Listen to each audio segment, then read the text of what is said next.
अस्सलामुअलैकुम everyone, welcome to my channel, welcome to another vlog. I hope आप सब ठीक होंगे। हम लोग भी अल्हम्दुलिल्लाह ठीक हैं और मैं आ गई हूँ वापस घर। जिन लोगों को नहीं पता उन लोगों को बता दूँ कि हम लोग फैसलाबाद से हैं और मेरी अम्मी जो हैं वो लाहौर में रहती हैं। दैट्स वाई हम लोग हर ईद पे लाहौर और फैसलाबाद का टूर हमारा होता है। यहाँ से मैं गई थी तकरीबन, अभी ईद में 2 दिन थे हम लोग, तब फैसलाबाद गए थे। फैसलाबाद तकरीबन ईद का 3 दिन हमने गुजारे और 2 दिन पहले, और उसके बाद हम लोग फिर लाहौर चले गए थे। लाहौर में हम लोगों ने तकरीबन 2-3 दिन गुजारे हैं और अब हम आ गए हैं वापस घर।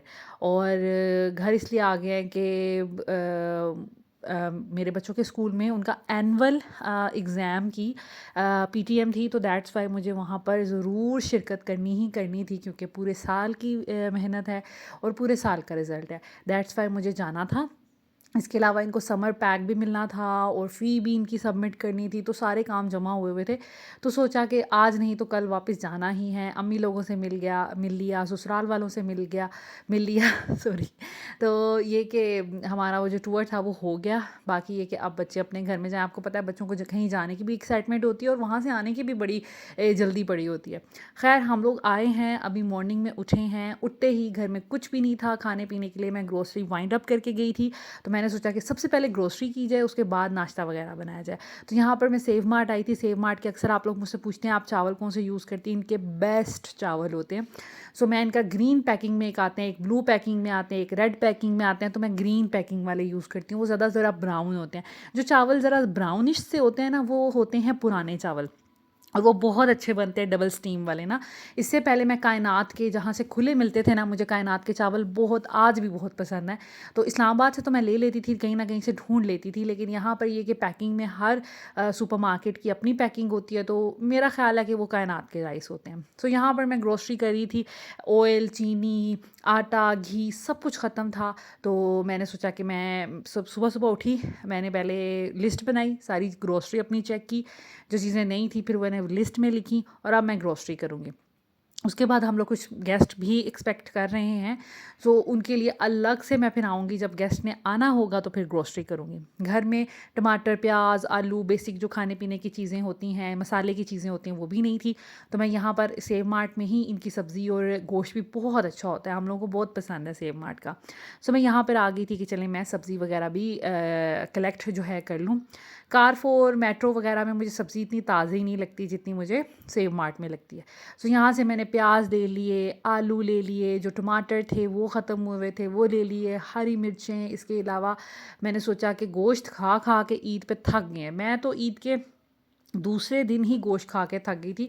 और आयशा पी लोगों के घर हम लोग गए। आयशा पी ने बहुत अच्छा खाना बनाया हुआ था, और वहाँ पर उन्होंने स्पेशली हमारे लिए ना फ्राइड राइस, मंचूरियन, चाउमीन बच्चों के लिए ये सब चीज़ें बनाई थी। मैं अभी आपके साथ क्लिप्स शेयर करती हूँ। आप ही को मैंने बहुत ज़्यादा मना किया था कि भई इतनी आप ना खातिर तवाज़ा में ना पड़िएगा, गर्मी है। हर किसी को, ऑफ़ कोर्स जो भी हाउसवाइफ़्स भी होती हैं उनको भी आखिर गर्मी लगती है। मेहमानों की वजह से इतनी देर किचन में खाने मल्टीपल पकाना बड़ा मुश्किल काम है। तो उन्होंने ना बच्चों को सोचते हुए ये ड्रम स्टिक्स बनाए थे, चाउमीन बनाए थे, फ्राइड राइस, मंचूरियन थोड़े से दूर मुझसे पड़े थे, इसलिए मैंने उनकी क्लिप नहीं बनाए। इसके अलावा आपी ने कीमे की टिक्कियाँ मेरी फरमाइश पे बनाई थी। मैंने उन्हें बस कहा था कि हम कीमे की टिक्कियाँ खाएंगे क्योंकि हमें वो बहुत पसंद है, और आप कुछ ना बनाइएगा, हाँ बच्चों के लिए चाउमीन बना लीजिएगा। लेकिन फिर भी उन्होंने बहुत ज़्यादा एहतमाम कर लिया था। कीमे की टिक्कियाँ थी, ड्रम स्टिक थे, चाउमीन थे, फ्राइड राइस, मंचूरियन, और वो भी बहुत अच्छा। चाइनीज़ आप ही बहुत अच्छा खाना बनाती हैं। और ये इन्होंने रान जो है वो रोस्ट की हुई थी, ये भी बहुत ही ज़बरदस्त बनी थी। आप ही ने बहुत अच्छी बनाई थी। मैं जो हूँ, मैं रान जो है वो काली मिर्च और नमक में बनाती हूँ। आप ही ने थोड़े से और स्पाइसेस ऐड किए थे, जो कि बहुत मज़े की बनी थी। खैर खाना सारा ही बहुत लाजवाब बनाया था आप ही ने, और हम लोगों को बहुत मज़ा आया वहाँ पर। खैर यहाँ पर हमने काफ़ी गपशप भी लगाई, बहुत मज़ा आया, क्योंकि हम इतना फ्रीक्वेंटली तो आते नहीं हैं, तो जब भी आते हैं फिर बहुत मज़ा आता है। और आयशा भी जॉइंट फैमिली में रहती हैं, फिर सारे फैमिली मेम्बर्स आ जाते हैं, हमारे पास बैठ जाते हैं, बातें चल रही होती हैं। इसके अलावा ये कि मैं अपनी बाकी 2 नंदों के घर भी गई थी, उनके घर भी दावत थी प्रॉपर, उन्होंने खाना शाना बनाया हुआ था, और एक नंद के घर तो हमने नाइट भी स्टे किया।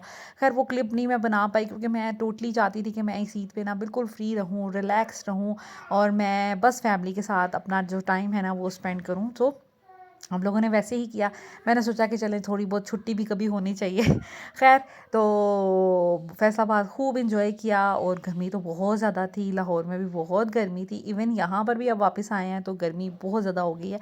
आप लोग मुझे ज़रूर बताइएगा आप लोग किन किन शहरों से बिलोंग करते हैं, कहाँ कहाँ रहते हैं और वहाँ गर्मी की क्या सूरत हाल है। यहाँ पर तो खैर बहुत अभी गर्मी है। मैं फ़र्स्ट फ्लोर पर बैठी हूँ, फ़र्स्ट नहीं सॉरी ग्राउंड फ्लोर पर बैठी हूँ और फ़ैन नहीं मैंने ऑन किया क्योंकि आपको पता है जब वॉइस ओवर करते हैं तो फ़ैन की फिर आवाज़ आती है तो वो डिस्टर्बेंस क्रिएट होती है, तो इस वजह से मैंने फ़ैन नहीं ऑन किया। लेकिन यहाँ पे बैठना मुहाल हुआ है। खैर, ये है कि बेसमेंट अभी भी ठंडी है और थोड़ा सा बेसमेंट को भी फ़र्क पड़ा है। जो हम जब छोड़ के गए थे तो थोड़ी ज़्यादा ठंडी थी, अब थोड़ा सा इसको भी फ़र्क पड़ा है, लेकिन चले मेरा ख्याल है कि गुजारा अच्छा हो जाएगा। खैर, यहाँ पर जी मैं ले रही थी अपनी जो वीकली जो मेरी सब्जियां होती हैं सारी ख़त्म हुई हुई थी, मसाले का सामान ख़त्म हुआ था, लहसुन अदरक हरी मिर्चें वगैरह सब कुछ ख़त्म हुआ था। तो मैंने सोचा कि ले लूँ और उसके बाद जब गेस्ट आएंगे कुछ तो फिर इंशाल्लाह ताला और मैं चीज़ें जो है ना वो फिर ये फ़्रेश आती रहती हैं। इसके अलावा आजकल दालें वगैरह ख़त्म हुई थी, आटा चावल चीनी ये सब चीज़ें ख़त्म हुई थी, तो वो भी मैंने ले ली है। अच्छा, मैंने ना दालें बिल्कुल भी नहीं ली। जैसे मैंने आपको बताया था जब मैं घर वाइंड अप कर रही थी तब जाने के लिए मैं किचन वगैरह साफ़ कर रही थी, तो मैंने बताया था कि आजकल गर्मी बहुत ज़्यादा है। आप लोग भी कोशिश करें कि दालों वगैरह का स्टॉक घर में इतना ज़्यादा ना जमा करें और चावल भी अगर लिमिट कर सकते हैं तो कर ले, अगर नहीं कुछ लोग होते हैं कि वो पूरे साल के चावल ले लेते हैं या फिर कुछ लोग होते हैं कि वो पूरे 2-3 मंथ के चावल ले लेते हैं। उनके लिए ये है कि चावल के अंदर अगर सुसरी पड़ने का डर हो तो नमक और थोड़ी सी हल्दी मिक्स करके ना सारे चावलों को अच्छे से मिक्स कर लिया जाए ना, उनके ऊपर हल्दी और नमक लग जाए तो फिर सुसरी नहीं पड़ती। और इसके अलावा बे लीव्स जो होते हैं जिसके हम तेज़ पत्ता भी कहते हैं, वो भी अगर आप चावलों की आपका जो भी ड्रम है बकेट है या वो जो बड़ा सारा एक ड्रम होता है वो है तो उसमें भी अगर आप जगह जगह आप तेज़ पत्ता रख लें तो भी कीड़ा वगैरह लगने के चांसेस कम होते हैं। लेकिन ये कि बचा जाए जितना भी हो सकता है, कोशिश की जाए कि ये 2-3 महीने जो एक्सट्रीम गर्मी के हैं और आगे बरसात का है उसमें ग्रोसरी कम से कम की जाए तो बहुत फ़ायदा हो जाता है, आपके कीड़े मकोड़े नहीं लगते। अभी तो हमें इतना फ़ायदा है, जैसे मैंने बताया ना डीएचए में ये था कि हमें बहुत एक टमाटर लेने के लिए एक मिर्च अगर घर में नहीं है वो लेने के लिए इतनी दूर जाना पड़ता था। अभी हमारे घर के पास बाय वॉक इतनी शॉप्स हैं और वहाँ से एक ऐसी भी शॉप है कि मार्ट नहीं है, वो एक लोकल टाइप शॉप बनी, उससे आप खुले चावल ले लें, खुली दालें ले लें, हर चीज़ जो ऐसी मर्ज़ी आप ले लें तो वो आसानी से मिल जाती है। तो मुझे इतना फ़ायदा हो गया और हुसैन भाई का तो फ़ायदा है ही है कि मुझे थोड़ी सी भी कोई चीज़ मंगवानी होती है ना मैं वहाँ से मंगवा लेती हूँ। सो ये बड़ा अच्छा फ़ायदा हो गया हमें ना। तो अभी मैं गर्मियों में ये कोशिश कर रही हूँ कि मैं कम से कम चीज़ें मंगवाऊँ और ये फिर बरसात एटलीस्ट गुजर जाएगी तो फिर उसके बाद ये कि फिर आप स्टॉक इकट्ठा कर सकते हैं। सो ये कुछ बेसिक ग्रॉसरीज़ थी जो मैं लेके आई थी। इसमें ये नूडल्स मैं लेके आई थी क्योंकि एक्सपेक्टेड हैं गेस्ट कुछ, तो इस वजह से मैंने सोचा कि मैं ना ये ले लूँ। वैसे मैं अपने बच्चों को नहीं देती लेकिन समटाइम्स बच्चे जब इकट्ठे हुए होते खा लेते हैं। मैं तो बहुत अरसा हो गया नूडल्स अपने बच्चों को देना बंद कर दिए हैं बिल्कुल। उसके बाद ये कुछ और चीज़ें थी जस्ट लाइक शैम्पू था, वॉशरूम क्लीनर था, ब्लीच ख़त्म हुआ था, एसिड अभी मैंने मंगवाना है वो मैं हुसैन भाई से सेपरेटली मंगवाऊंगी, ट्रैश बैग्स थे, साबुन थे, तो इस तरह की कुछ बेसिक चीज़ें जो है ना ख़त्म हुई हुई थी तो सोचा वो मंगवा लूँ। और यहाँ पर मैं हुसैन भाई को कह के गई थी कि जब तक मैं ग्रोसरीज़ लेके आती हूँ आपने किचन की स्लैब पे लेमन मैक्स लाइक जो भी आपका डिटर्जेंट होता है डिश वॉशर टाइप वो आप स्पॉन्ज एक दफ़ा मार के सादा कपड़ा मार दीजिएगा। और बाकी जितनी भी हम लोग चीज़ें सेव करके गए थे, आपने अगर वो वीडियो नहीं देखी ज़रूर देखिएगा कि अगर आपने वेकेशंस पे जाना है, ट्रैवलिंग कहीं करनी है तो आपने अपना घर कैसे वाइंड अप करना है, लिंक मैं डिस्क्रिप्शन में ऐड कर दूँगी। सो मैं बड़े अच्छे तरीके से घर को पैक करके गई थी, फ्रिज वगैरह क्लीन करके हर चीज़ साफ़ सुथरी करके गई थी। जब आई हूँ तो अल्लाह का शुक्र है, वैसे भी जल्दी आ गए, एक्सपेक्टेड तो 10 दिन थे लेकिन हम 8 दिन में वापस आ गए हैं। सो यहाँ पर ये था कि मैं फिर किचन में इतना गंद नहीं था लेकिन फिर भी एक दफ़ा साफ़ करवा के तो चीज़ें जैसे भी मैंने कैबिनेट्स में सारी ये छुपा के गई थी ताकि इस पर फजूल डस्ट ना पड़े। तो वो मैंने फिर हुसैन भाई को कहा था कि आप फिर वापस रख दीजिएगा, मैं जब तक आती हूँ तो फिर ये कि मैं नाश्ते की चीज़ें ले आऊँगी और फिर ये कि हम नाश्ता बना लेंगे। सो यहाँ पर मैं जी जो ग्रोसरी लेके आई थी वो सारी मैंने सोचा कि मैं साथ साथ संभाल भी दूँ और ये काम हो जाए। मैंने हुसैन भाई से कहा था कि चलें आप जो हैं वो नाश्ता बनाने की तैयारी करें और कुछ चीज़ें वो भी रख रहे थे, कुछ मैं भी रख रही थी और बस मिलजुल के ही मैंने उन्हें कहा था, पहले भी बकेट सारी मैंने बाहर निकलवाई थी और मैंने उन्हें कहा था कि आप देखें कि कौन कौन सी ग्रोसरीज़ हैं कि कौन कौन सी नहीं हैं। तो यहाँ पर मैंने मॉर्निंग में ही सारा बल्कि ख़ुद चेक करके गई थी कि क्या चीज़ें बकेट में पड़ी हैं क्या नहीं पड़ी। बकेट में भी थोड़ी बहुत एक आध कोई चीज़ गिर गई थी तो वो भी साफ़ करवाई। सो इस तरह के काम ना सुबह उठते ही स्टार्ट हो गए थे। उसको मैंने ऐसे क्लिप नहीं बनाए, लेकिन ये कि मैं फिर ग्रोसरी जब करने गई तो उसके बाद ये कि अब मैं ग्रोसरी को समेट लूँगी। और आजकल मैं कैबिनेट्स में बहुत कम चीज़ें रख रही हूँ, बकेट में मैंने रखती हैं, ये चले एक साइड पे पड़ी रहेगी। जो चीज़ें मैं मेहमानों के लिए लेके आई थी जैसे पास्ता और मैं जो नूडल्स होते हैं वो लेके आई थी, तो वो मैंने इसमें रख लिया क्योंकि वो अभी ज़रूरत नहीं है, मैं सोच नहीं रही बनाने का। और इसके अलावा अभी इंशाअल्लाह ताला मैं पूरा प्लान भी करूँगी मेन्यू और थोड़ी सी प्री प्लानिंग कर लूँगी गेस्ट के आने की, कि अगर आपके घर इस तरह रहने के लिए गेस्ट आ रहे हैं, क्योंकि बहुत लोग मुझसे अक्सर पूछते हैं कि जब आपके घर रहने के लिए गेस्ट आते हैं आप फूड को कैसे मैनेज करती हैं, बजट को कैसे मैनेज करती हैं, चीज़ों को मेन्यू को कैसे मैनेज करती हैं, वो भी इंशाअल्लाह ताला टिप्स आपको मैं दूँगी। सो यहाँ पर जी जो चीज़ें ख़त्म हो गई थी तो मैंने सोचा कि चले मैं इनको जो है वो रीफ़िल कर देती हूँ सारे अपने जार्स वगैरह को। जार्स बहुत से मैं धोकर गई थी जो खाली बिल्कुल हो गए थे, कुछ चीज़ें ख़राब हो गई थी उनको फेंका। और अब ये कि जो चीज़ें मुझे बेसिक चाहिए थी, जैसे मेरी कलौंजी ख़त्म हुई थी और मैं खाने में डालती हूँ, मेरी 2-3 चीज़ें ऐसी होती हैं जिसमें मैं वो लाज़मी डालती हूँ, तो वो मैं एक छोटा पैकेट ले आई थी। काली मिर्चें बहुत हमारे घर में यूज़ होती है, मैं अपने खानों में ज़्यादातर काली मिर्चों का इस्तेमाल करती हूँ, तो वो हमारी ख़त्म हुई थी। इसके अलावा बेसन मुझे नज़र आया तो वो मैंने कहा रीफ़िल उसको कर लेती हूँ, वो बकेट में ही पड़ा था। मैं नया बेसन नया मैदा नहीं लेके आई क्योंकि फिर वो ख़राब होने का डर है। इसी तरह सूजी मैं लाकर हमेशा घर में रखती हूँ, बच्चों को हलवा वगैरह बना के दे देती हूँ, तो वो फिर सूजी भी मैं इस दफ़ा नहीं लेके आई, थोड़ी सी पड़ी हुई थी, मैंने कहा चलें उसी से गुजारा करेंगे। सो इस तरह काफ़ी जार जो हैं वो मैंने खाली किए थे, जाने से पहले धोकर खुश्क करके मैं कैबिनेट में रख गई थी। तो अब मैंने देखा कि जो चीज़ें मुझे बेसिक चाहिए मैं वो निकाल लेती हूँ और वो उनका फिर इस्तेमाल कर लूँगी। इसी तरह ये ब्लैक पेपर वाले जो कास्टर्स हैं इनको मैंने निकाला, और ये जो मेरी बड़ी बोतल है इसमें मैंने सोचा कि साबित काली मिर्च रख दूँ, कई खानों में डालनी पड़ जाती हैं। तो हुसैन भाई भी अक्सर कहवे वगैरह में अपने लिए चाय में डाल लेते हैं, सो मैंने सोचा कि ये जो पाउडर वाली हैं वो छोटों वाले में डाल लेती हूँ, और जो साबुत होंगी वो इनके बेसिक जो हमारे मसाले वाले बॉक्सेस हैं उनके अंदर डाल लेती हूँ, जार्स में। सो ये सारी चीज़ें जो है ना मेरी चलती रह रही हैं। उसके बाद ये अक्सर मुझसे ना मेरे ग्रोसरीज़ जिसमें मैंने रखी होती हैं स्पाइसेस वगैरह, ये जार्स के बारे में लोग पूछते हैं। तो यार ये मैंने बड़े इकनॉमिकल लिए थे, ये मेरे लिए थे माई टाइप स्टोर, मैं डिस्क्रिप्शन में ऐड कर दूँगी।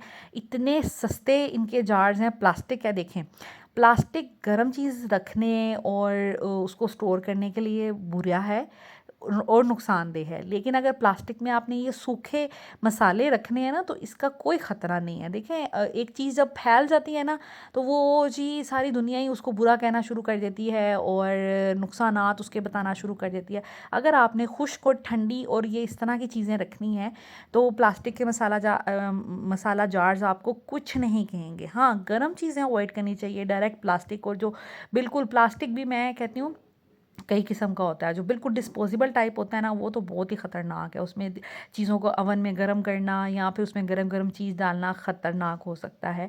लेकिन अच्छा प्लास्टिक जो है तो उसमें आप डाल सकते हैं, उसका कोई ऐसा नुकसान नहीं है। दूसरी ये बात कि ये जो जार्स हैं मैंने अक्सर लोग मुझसे पूछते रहते हैं कि आपने कहाँ से लिए और इनके टैग्स कहाँ से लिए, तो माई टाइप स्टोर है वहाँ से इतने इकनॉमिकल मैंने लिए हैं। यही जार अगर आप आम मार्केट में किसी भी मार्ट में लेने जाओ तो ये आपको 500-600 रुपये का मिलता है, ठीक है, जो बड़े वाला जार है। जबकि माई टाइप स्टोर से अगर आप लें तो मेरा ख्याल है 200-250 रुपये का मिलता है। तो मैंने 2 दफ़ा में अपनी पूरी पेंट्री जो है ना वो ऑर्गेनाइज़ कर ली थी। 2 दफ़ा पहले 1 दफ़ा मंगवाए मैंने, बेसिक मसाले रखे, उसके बाद मैं इतनी सेटिस्फाइड रही कि मैंने और भी नेक्स्ट फिर इनसे ऑर्डर कर लिए, और फिर मैंने थर्ड टाइम ये ग्लास जार जो आपको ऊपर नज़र आ रहे हैं ये मैंने 6 का सेट मंगवाया था।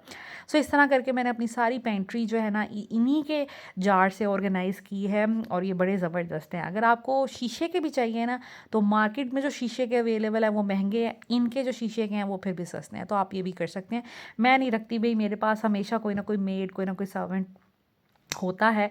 तो दैट्स वाई पता है क्या, चीज़ें हम तो बहुत केयर से यूज़ कर सकते हैं, लेकिन समटाइम्स किसी और से गलती हो सकती है। अगर नहीं तो देखें, जब किचन का जो काम होता है ना, आपके हाथ कभी चिकने हुए होते हैं, कभी पानी लगा होता है, आप जल्दबाजी में जब कुकिंग कर रहे होते हैं, तो एक भी जो जार है ना आपके हाथ से स्लिप हुआ तो फिर आपको दुख होता है कि अच्छा चीज़ जो है वो ख़राब होगी। तो इस वजह से मैं इन चीज़ों में नहीं पड़ती, मैं ये प्लास्टिक जार्स के साथ बड़ी कंफर्टेबल हूँ। सो यहाँ पर जो सी चीज़ें जो है मैं साथ साथ रिफ़िल करती जा रही थी। और टैग्स भी इनके, ये मैंने 1500 के मंगवाए थे, तब 1500 के थे शुरू में। बहुत मुझे तीन तीन साल तो हो ही गए होंगे शायद इनको यूज़ करते हुए। तो लेकिन अभी जो है, अभी मेरा ख्याल है 1800 कुछ के हुए हैं, थोड़े महंगे हो गए हैं। लेकिन इनके पास दुनिया जहान का कोई भी ऐसा स्पाइस नहीं है जिसका नाम इस इनके टैग्स में ना हो। इसके अलावा इन केस कोई ऐसा स्पाइस अगर होगा भी जो आपकी पेंट्री में हो और उसका नाम इन टैग्स में ना हो, तो आपको ये ब्लैंक्स जो है, मेरा ख्याल है 10-12 ब्लैंक आपको वाइट कलर के और ब्लैंक जो है ब्लैक कलर के भी आपको मिलते हैं। आप मार्कर से उसका नाम लिख सकते हैं। लेकिन ये कि अभी तक मुझे तो ज़रूरत नहीं पड़ी किसी का नाम लिखने की, क्योंकि ऑलरेडी सारे स्पाइसेस के नाम इनके पास हैं। सो यहाँ पर जी ये सारी चीज़ें मेरी रीफ़िल हो गई हैं। अब मैं इनको प्रॉपर प्लेस में रख दूँगी। आपको पता है कि जाने से पहले मैंने किचन को बहुत अच्छा डीप क्लीन किया था, फ्रिज को डीप क्लीन किया था। तो जब मैं वापस आई हूँ ना, मुझे इतनी खुशी हो रही है ना, किचन इतना साफ़ सुथरा। अब मेरा महीना 1.5 महीना आराम से गुजर जाएंगे। और जब मेरे गेस्ट आने हैं तो भी मुझे कोई फ़िक्र नहीं होनी कि मेरा किचन गंदा है या मैसी है या चीज़ें बेतरतीब होके पड़ी हुई हैं, क्योंकि सब चीज़ें तरतीब से पड़ी हुई हैं। अब जब गेस्ट आएंगे ना, जब वापस आएंगे उसके बाद मैं फिर डीप क्लीनिंग्स अपनी स्टार्ट करूँगी। सो यहाँ पर कुछ चीज़ें, जैसे मुझे ये नमक था, पत्ती थी, तो ये इनको मैंने सील करना था। मेरे पास तो वैसे क्लिप्स होते हैं, मुझे अभी मिल नहीं रहे थे। तो मैंने सोचा कि चले मैं इनको फ़िलहाल चूल्हा चलाती हूँ और इनको सील कर देती हूँ। तो चूल्हा चला के आप थोड़ा-सा इसको अगर आप जलाएँगे ना, तो और फ़ौरन ऊपर से गरम छुरी के साथ अच्छे से प्रेस कर दें। हाथ से ना कीजिएगा, किसी चीज़ फ़ोर्क, चम्मच किसी चीज़ से और से कर दीजिएगा, तो फिर ये बिल्कुल सील हो जाएगा। तो आपकी जो पेंट्री की जो भी है, अगर आप बकेट में चीज़ें रखते हैं मेरी तरह, तो उसमें ये गिरती फिर नहीं गिरेंगी। इनको मैंने सील कर लिया है। बाकी यहाँ से काउंटर टॉप जो है मैं क्लीन कर लूँगी। मॉर्निंग में ही इतने मज़े से मेरा ये सारा काम हो गया ना, और मुझे इतनी अच्छा फीलिंग आ रही थी ना। एक तो मैं घर को सारा साफ़ करके गई थी, और पीछे से कोई आंधी, कोई तूफ़ान नहीं आया, बारिश नहीं हुई। दैट्स वाई घर में कोई डस्ट वगैरह भी नहीं ऐसा आई। थोड़ी बहुत जो रूटीन की होती है वो इंशाल्लाह ताला आज सफाई करने से चली जाएगी। जाते हुए मैं ये रैक्स भी साफ़ करके गई थी। ये भी जब आई हूँ तो नीट एंड क्लीन थे, और इनमें कोई चीज़ भी मैंने नहीं छोड़ी थी। दैट्स वाई मैं ये फिर जो ग्रॉसरी करके लेके आई थी, ये आलू प्याज ये मैंने यहाँ पर रख दिए हैं। लहसुन अदरक भी लेके आई थी, तो वो फिर मैं दूसरी छोटी बकेट में रख दूँगी। अभी फ़िलहाल ये कि मैंने लहसुन अदरक का पेस्ट भी बना के रखना है, ताकि मुझे गर्मी के मौसम में ना कम से कम मेरा कुकिंग में टाइम गुजरे, और दूसरा ये कि किचन में गर्मी में ना मुझे काम करना पड़े। और गेस्ट आएंगे तो अगर लहसुन अदरक का पेस्ट बना हो, टमाटर का पेस्ट बना हो, लीमू के क्यूब्स बने हों, लाइक मैं क्या करती हूँ कि लीमू निचोड़ के सारे और उनको क्यूब्स में डाल के फ्रीज़ कर लेती हूँ, तो वो भी बहुत आसान होता है। अगर आपने लीमू पानी बनाना है तो भी आप फटाफट क्यूब्स निकालें, चीनी और नमक को मिक्स करें, और आपका लीमू पानी बड़ी क्विकली बन जाता है। इसके अलावा ये कि अगर किसी सालन में लीमू डालना है, वैसे मैं तो बहुत कम डालती हूँ, लेकिन ये कि फिर भी अगर आप सालनों में डालते हैं तो फिर आपको बड़ी आसानी हो जाती है। तो इस तरह आप प्री प्लान कर लेने से जब गेस्ट ने आना होता है तो आपका काम जो है ना बहुत आसान हो जाता है। यहाँ पर मैं जी मिर्चें भी इकट्ठी ले आती हूँ 1 पाव के करीब, और ये कि फिर वो मेरे ऑमलेट्स और इस तरह की चीज़ों में चल रही होती हैं। उसके बाद यहाँ पर जी मैं जो लहसुन अदरक लेके आई थी ना, अभी मैं फ़िलहाल फ्रिज में ही रख दूँगी, और फिर इंशाल्लाह ताला जैसे ही मुझे टाइम मिलेगा, क्योंकि अभी मैंने अनपैक करना है अपना सामान, लॉन्ड्री करनी है और बच्चों की रूटीन स्टार्ट करनी है। एक दफ़ा बच्चों को शावर वगैरह दिलवा के, तो ये कि बच्चे भी सफ़र से आए हैं तो नीट एंड क्लीन हो जाएंगे। तो उसके बाद फिर मैं इंशाल्लाह ताला जैसे ही मुझे फ़ुर्सत मिलेगी तो मैं ये लहसुन अदरक का पेस्ट भी बना कर रख दूँगी, ताकि मेरी जो लाइफ़ है ना आसान हो जाए। अभी फ्रिज भी आपको साफ़ सुथरी नज़र आ रही होगी। इसके अलावा अभी कुछ था भी नहीं, क्योंकि मैं बिल्कुल इसको ख़त्म करके गई थी। हर चीज़ जब जाना था तो 2 दिन पहले ही मैंने सारी वाइंड अप कर दी थी। यहाँ पर जी अब हम मेरे किचन के काम जो मॉर्निंग वाले थे और क्लीनिंग थी वो हो गई थी। अब हम करेंगे नाश्ता। हुसैन भाई ने मीनवाइल जब मैं बाकी चीज़ें कर रही थी, सब्जियां वगैरह समेट रही थी, तो नाश्ता बना दिया था। नाश्ता वही हमारा एग एंड ब्रेड जो हमारा सदियों से होता आ रहा है, लेकिन ये कि खैर मज़े का लगता है। और मुझे तो ये होता है कि एक दिन में एक अंडा खा लिया तो एनर्जी जो है ना इंसान की बहाल हो जाती है, और ज़रूर लेना चाहिए। और वैसे भी एग जो है वो सुपर फूड में आता है। यहाँ पर जी नाश्ता वगैरह हो गया था। अब ज़ैनब के लिए इसके बाबा ने जी मंगवाई थी टीमू से ये गन, बड़ी ज़बरदस्त है। मैं तो बड़ी इम्प्रेस हुई। मैंने कहा पहली दफ़ा मुझे कोई इनकी परचेजिंग पे ना खुशी हुई है। इतने मज़े के इससे बबल्स बनते हैं, बच्चे बड़े खुश हुए। और बबल्स का जो लिक्विड था वो तो इन्होंने पहले ही कभी मंगवाया हुआ, दुबई से लेके आए थे शायद ये ना, पूरी बड़ी सी बॉटल। वो घर में पड़ी हुई थी, तो ये इन्होंने मंगवाई है। ये 850 रुपये की आई है और इतने अच्छे बबल्स बनाती है। This is it. I hope आज का व्लॉग आपको अच्छा लगा होगा। इंशाल्लाह ताला अब आपको इसी तरह के मज़े मज़े के इंफॉर्मेटिव, इंटरेस्टिंग और मोटिवेशनल व्लॉग्स मिलते रहेंगे। Thank you so much for watching this video. अगर ये वीडियो आपको अच्छी लगे तो प्लीज़ लाइक कर दीजिएगा। कमेंट्स में मुझे बताइएगा कि आपके एरिया में कितनी गर्मी पड़ रही है, किस किस एरिया से आप लोग मुझे देख रहे हैं। और आगे भी जिस भी तरह के व्लॉग्स आपको देखने का दिल करें या कोई भी रिक्वेस्ट हो, ज़रूर मेरे साथ शेयर कीजिएगा। मैं इंशाल्लाह पूरी करने की कोशिश करूँगी। Thank you so much for watching. Take care. अल्लाह हाफिज़।